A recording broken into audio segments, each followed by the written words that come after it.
আসসালামু আলাইকুম রহমতুল্লাহি ওবরাকাতুহ। ইন্নাল হামদুলিল্লাহ ওয়াসসালাতু ওয়াসসালামু আলা মান লা নাবিয়্যা বা'দাহু ওয়া আলা আলিহি ওয়া সাহবিহি আজমাইন। আন আবি হুরায়রা রাদিয়াল্লাহু আনহু আনিন নবী সাল্লাল্লাহু আলাইহি ওয়াসাল্লাম قال আসসিয়ামু জুন্না ওয়া হিসনুন ওয়া হাসিনুন মিনান নার। প্রিয় দর্শক শ্রোতা, রোজা আল্লাহ রাব্বুল আলামিনের নিকট একটি গুরুত্বপূর্ণ পছন্দনীয় ইবাদত।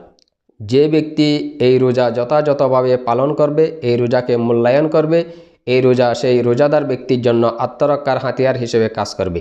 রাসূলুল্লাহ সাল্লাল্লাহু আলাইহি ওয়াসাল্লাম ইরশাদ করেন, আসসিয়ামু জুন্নাহ, রোজা ডাল স্বরূপ।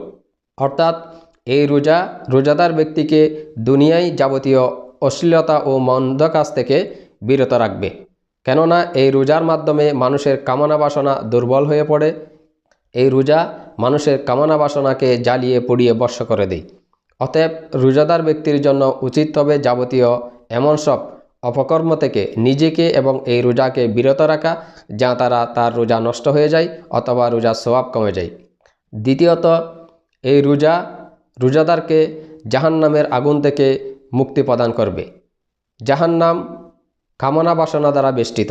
যেহেতু এই রোজা মানুষের কামনা বাসনাকে ধ্বংস করে জ্বালিয়ে পুড়িয়ে ভস্ম করে দেয়, তাই এই রোজা মানুষকে জান্নাতে যাওয়ার পথ সুগম করে জাহান্নাম থেকে মুক্তি দিয়ে থাকে। রাসূলুল্লাহ সাল্লাল্লাহু আলাইহি সাল্লাম অন্যত্র ইরশাদ করেন, আসসিয়ামু জুন্নাতুন মিনান নার কাজুন্নতি আহাদিকুম মিনাল কিতাল।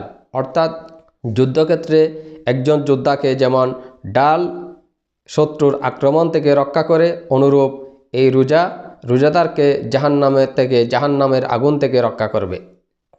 রাসূলুল্লাহ সাল্লাল্লাহু আলাইহি ওয়াসাল্লাম আরও ইরশাদ করেন, মান সামা ইয়াওমান ফি সাবিলিল্লাহ বা'আদাল্লাহু ওয়াজহাহু আনিন নার ৭০ খরিফান। যে ব্যক্তি আল্লাহর রাস্তায় একদিন রোজা রাখবে, একদিন রোজা পালন করবে, আল্লাহ রাব্বুল আলামিন জাহান্নামকে তার থেকে ৭০ বছরের দূরত্বে নিয়ে যাবেন। প্রিয় দর্শক শ্রোতা, খুবই গুরুত্বপূর্ণ কথা। তাই আসুন আমরা এই রোজাকে যথাযথ মূল্যায়ন করি। রোজার যাবতীয় হুকুম আহকাম, আদাব, শিষ্টাচার ইত্যাদি মেনে একমাত্র আল্লাহর সন্তুষ্টির জন্য এই রোজা পালন করার চেষ্টা করি। তাহলেই এই রোজা আমাদেরকে যাবতীয় মন্দ কাজ থেকে দুনিয়ায় যেমন রক্ষা করবে, অনুরূপ জাহান্নামের আগুন থেকে এই রোজা আমাদের জন্য মুক্তির ওসিলা হিসেবে কাজ করবে। আল্লাহ রাব্বুল আলামিন আমাদের সবাইকে এই রোজাকে যথাযথ মূল্যায়নের মাধ্যমে আল্লাহর সন্তুষ্টি অর্জন করে জান্নাতে যাওয়ার পথ সুগম করে জাহান্নাম থেকে মুক্তির ব্যবস্থা করার তৌফিক দান করুন। ওয়া আখিরু দাওয়ানা আনিল হামদুলিল্লাহি রাব্বিল আলামিন। ওয়াসসালামু আলাইকুম ওয়া রাহমাতুল্লাহি ওয়া বারাকাতুহু।